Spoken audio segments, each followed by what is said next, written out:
So I hope that you have answered all the 10 questions within 15 minutes. So let us try to see the answers for this question, the 10 questions. Okay, so I'll be posting these questions in the Facebook page of EC Electronics also. So please do follow the page. You'll be finding the questions and study materials over there. Okay. So the first question is a match the following type of question, and the question is regarding the antenna type and its features. So we have done a separate video on the different types, all important types of antennas we have discussed in that video. So if you know what are the most important types, and if you have watched that video, you could be able to answer this question. The first, there is a column, there are various antennas given, and then there is some features. Okay, one point electromagnetic source. So a point electromagnetic source will be able to radiate energy uniformly in all directions. Now, when I say radiating of energy uniformly in all directions, you should be thinking that it is a isotropic nature. Okay, or an isotropic antenna can have this nature. Then second one is dish antenna. Dish antenna is actually having a highly directional nature. This dish antenna are aperture type of antennas and they are highly directional. Okay. Then the third one is Yagi-Uda antenna. This Yagi-Uda antenna is an array type of antenna and it is ends free, and its end is free. So it is an array type of antenna. So that is an end free structure. Now if you match it properly, it is 1 is R, 2 is P, and 3 is Q. And the correct option coming is option B, which I have written here. Option B is the correct answer. So 1 is matching to R, 2 dish antenna is highly directional, so it is P, and 3 it is Q. So the correct answer for the first question is option B. Next is a CMOS structure. So we have not discussed this type of structures till now. So that is in the questions we have not discussed. Okay. So the question is, what is the output of output Y?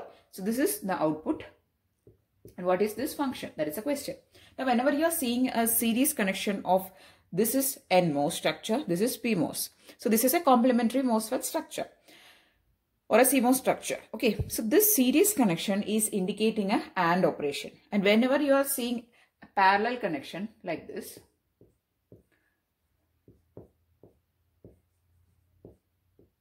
this is a OR operation. Okay. So this below is a pull down network. This is a pull up network. These are basic things about the CMOS structure. These are NMOS. This is PMOS. Okay. So whatever you give here, you'll be connected in the, that is, if this is series connection, it will be parallel in the pull up network. Okay. And your function is realized with the help of generally NMOS structures, and if you are connecting this in series means it is a product. Okay, here it is a product. So what is the output? So the output is, always understand, you are always getting a complemented version at the output side. So if you are giving A, B and C bar, you are getting A, B, C bar, the whole bar, because for the case of complementary MOSFET means the output is always complemented. So if you want to get the not complemented version means you have to again connect a NOT gate here. Okay. So this is nothing but A, B, C complement, the whole complement. Now you can write this using the De Morgan's theorem, that is equal to A complement plus B complement plus C complement, the whole complement, or it is C. Okay, so this is the answer for this network. Okay, so just note in mind that when you are seeing a series connection, it is a AND operation. When you are seeing a parallel connection here, it is a OR gate. Okay, so that is the basic structure. Now here, since it is A, B and C complement, A, B, C complement, the whole complement, since the output of the complementary MOSFET is always, or CMOS structure is always, it's a complemented one. So you will be getting A, B complement, the whole complement, and the answer coming here is A complement plus B complement plus C. Correct answer I have noted here. It is option is the correct answer. The next question, which is question number 3, is from digital electronics. It is a question regarding to 8:1 multiplexer. You need to find what is the output function y. Okay. So this is output function y. This is a 8:1 mux. You need to find what is correct answer for y. I have already included the option. Now we'll discuss how the option C is coming. Okay. If you see the select lines here, S0, S1 and S2, you can see that these select lines are selecting various combination of inputs, and 8 inputs are there. Now in the 8 input lines, only 3 of them are given valid inputs. For I1 it is D, for I3 it is D, and also for I6 it is 1. Now we'll write the combinations for this select line for these particular inputs only, because for only these inputs you are getting a valid output. All the rest of inputs are connected to 0 lines. Okay, so we'll write the combinations for A, B and C for these I1, I3 and I6. So for I1 it is A complement, it is A complement, B complement and C 001 into the option in the, that is at I1 what is connected, D is connected, so into D. Then plus, this is the output function of this multiplexer. Next one is I3. So it is A complement, B, C, and the output there, sorry, the input in the I3 line is again D. Next, plus I6. 6 means it is 1, 1, 0 it is. Okay. So it is A, B, C complement into the input connected is 1. So it is into 1. Now let us see from these combinations, can we take anything common? We need a A, B, C complement, and then we need, yeah, from these two options or combinations, you can see there is A complement, C, D common. Here also A complement, C, D. So from these two, I'm going to take that common. That is A complement, C, D. So this is how you need to simplify these logical expressions to actually obtain your desired answer. Into, from this I'm taking A complement, C, D. Then remaining is B complement. Plus, from here I'm taking A complement, C, D. So remaining is B. Then plus A, B, C complement. So B plus B complement is 1. So that term will be changed as 1. So remaining is nothing but your answer. So this is A complement C, D plus A, B, C complement. Or in reverse you can write, because only then you will get your correct option. So this is nothing but A, B, C complement, which is this term, plus the other term which we have taken as common, that is A complement C, D. So this is the output function for this particular 8:1 multiplexer, and the correct option coming here is option C, which is y equal to A, B, C complement plus A complement C, D. Now how to write these type of questions is, you have to write the output equation. Now the output is active or valid only for the combinations here when I1, just see the I1 line, there you can see a D. In I3 you can see a D. Then in I6 you can see a 1. For I1, I3, and that is in order to select I1, I3 and I6, what are the combinations for these A, B, C? You have to see. Then take the product of each of those combination with the corresponding inputs. Then write the output equation. So for only those inputs we are getting a valid output, because all the other input lines are connected to 0. That is our logic. Okay. So correct answer is option C. Moving on to the next question. Next question is from the analog electronics. In a transconductance amplifier, it is desired to have dash. The correct answer only I have included. It is option A, large input resistance and large output resistance. This transconductance amplifier, I have written some theory here also. The transconductance amplifier is actually a current sense feedback amplifier. In the output and the input of this amplifier, you can see series combination. So in order to, that is, since it is having series combinations, you need to have a large input resistance at input also and at output also. Okay. So that is the case. You should have a large input resistance at input and output. For the case of a transconductance amplifier, and the correct answer here is option A. Questions are from digital electronics itself. There's a lot of questions being asked in technical assistant examinations from digital electronics. Maximum number of questions you can find from analog and digital electronics. So that is why I've given importance to digital electronics this much. And especially these type of questions are very important. So please do practice it maximum. Okay. So either by watching these videos or from any other sources. Question 5 is x is equal to 0, 1, 1, 1, 0 and y is equal to 1, 1, 0, 0, 1. So they are two 5-bit binary numbers in 2's complement form. Okay, I have cut shorted the questions. Okay, so because it is really time consuming to write all the details in the questions and the options. So that's why I've cut shorted only the required information to answer this question. Then the sum of x and y in 2's complement 6-digit, how can you write? So you need to find the sum of these two x and y and you have to represent it in a 6-digit format in the 2's complemented form. So what I'm going to do is I'm going to write both the numbers first, which is 0, 1, 1, 1, 0 and 1, 1, 0, 0, 1. Now I'm going to take the sum of these two numbers. 1, 1, 1, then 1, 1 is 0 carry 1, again 0 carry 1. So there is a carry 1 here and there is a sum here. So this is a sum and this is a carry. Now in the 2's complement form, we have to generally discard the carry. And this is the sum we are getting. If you see 1, 2, 3, 4, 5, there are only 5 numbers in the sum. So you have to represent it in a 6-digit number. So put a 0 here and you have to discard this carry. And that is the answer coming. Okay.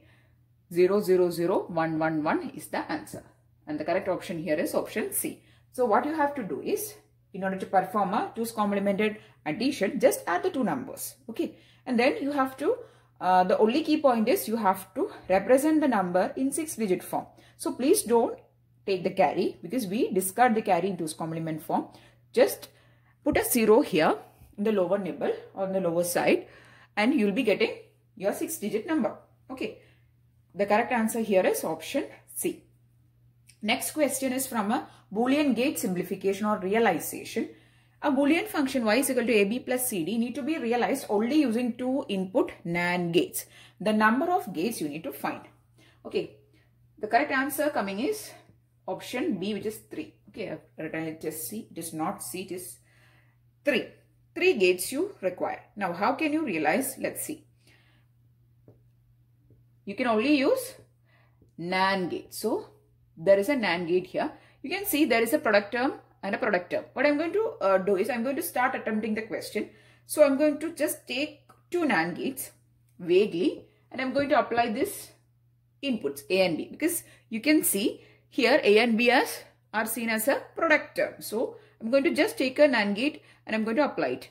And since it is a NAND gate, obviously the output coming will be AB complement. Here also I'm going to apply, since I can only use these gates, I'm not going for any other option. I'm going to apply C and D here. The output coming is CD bar. Now think how can we make this as AB plus CD form.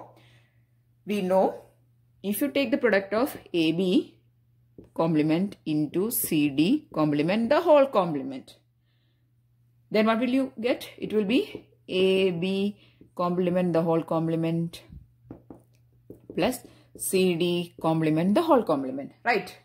So AB complement the whole complement is AB, CD complement the whole complement is CD. So this is AB plus CD. So you have to now apply this and this again to another NAND gate. Okay. And then you will be getting AB plus CD just like this. Okay. So I hope it is clear. That is here actually what is coming here, this I'll write it in the correct view. See here what is coming is nothing but AB complement into CD complement whole complement, and that is equal to, according to De Morgan's law, AB plus CD. Right. So that is what we need to realize. Anyway, the number of gates, how much is required? How many gates is required? 1, 2, 3 gates is required. Correct option is option B, which is 3. The cutoff wavelength of light used for intrinsic excitation of a semiconductor of EG means band gap is equal to 1.1 electron volt is dash. That is, you need to find the wavelength, cutoff wavelength of light. So the equation here I have written here, it is E is equal to hc by lambda, where h is a Planck's constant 6.6 into 10 raised to minus 34. C is the speed of light. E is the energy gap. E or EG you can write, okay. So EG is equal to 1.1 electron volt. So I'm going to substitute these values and I'll be getting the wavelength.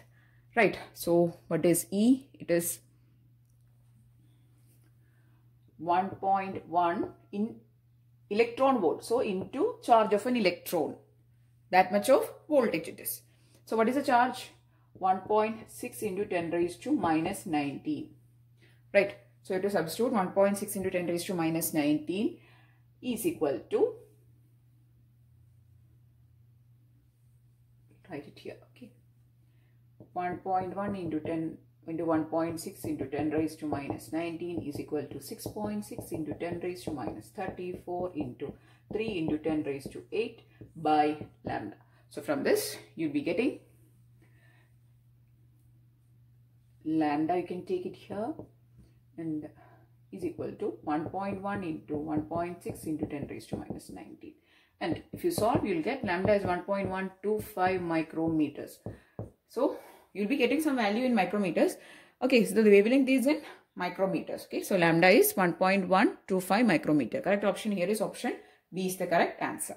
Moving on to the next question, which is if the closed loop transfer function T of s is equal to s minus 5 by s plus 2 into s plus 3, it is dash. So the options where it's not a stable system, it's a stable system likewise. The correct answer is, see, if you have a transfer function, if you are looking for what type of a transfer function, what is its properties, you have to find poles and zeros. So zeros you will be getting if you equate the numerator to 0. And poles you will be getting, these are actually the basic things of poles and zeros. So the poles you will be getting if you equate the denominator to 0. And if the poles are negative, then the system is stable. Otherwise, if the poles are not negative and if it is in the right half of the plane, that is, if you are going to draw the pole 0 plot, the pole should lie in this area, okay. Only then the system is stable. And these are the case of poles. Now, if you equate the numerator, you will be getting zeros. Now, what we look in zeros? If the zeros are positive, means they are having non-minimum phase. And if the zeros are negative, means the system is having only minimum phase. Okay, so please note this down. If poles are positive, system is unstable. And if it is negative, reverse, it is stable. And if zeros are positive, system is having non-minimum phase, or the system is a non-minimum phase system. Okay, so here if you equate the numerator and you will be getting zeros, and the 0 getting is s minus 5 is equal to 0. So s is equal to 5. That is one of the 0 values. Okay. Don't confuse this 0 with the number 0. We are talking about poles and zeros. Okay. So I'm going to equate the numerator to get 0. And the 0 obtaining is s is equal to 5 is the 0 value. Okay. And the 0 is a positive one, so it is having a non-minimum phase. So the 0 is actually lying here. It will be in this plane. So it will be somewhere here. Consider this is 5. So this is a 0.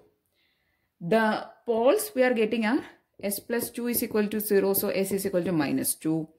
Okay, can be here. And s is equal to the next one. The next pole value will be s is equal to minus 3. Can be here. So these are the two poles and this is the 0. So zeros are obtained, I'm telling it again and again, zeros are obtained by equating numerator with, that is just finding the roots of the numerator. And if you find the roots of the denominator, you will be getting poles. And if poles are negative, means system is stable. But if poles are positive, means system is unstable. And if 0 is in the negative plane, means it is having a minimum phase. But if 0 is positive, means it is having non-minimum phase, which is the case here. And the correct answer is this system is a non-minimum phase system, which is option A is the correct answer. The next question is from network, and we need to find, that is for this AC network, we need to find the phasor voltage VAB. So this is the node AB, we need to find VAB.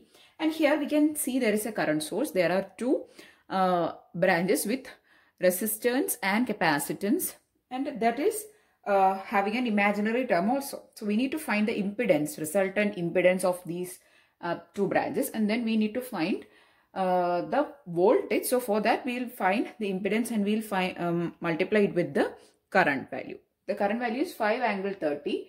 It is an ampere term since it is a current source. You can identify that this is a current source, right? So the voltage is equal to current into impedance.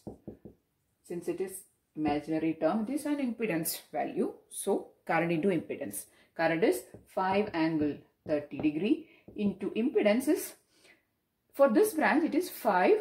This is series connection. Its value is 5 minus 3j, and this is 5 plus 3j.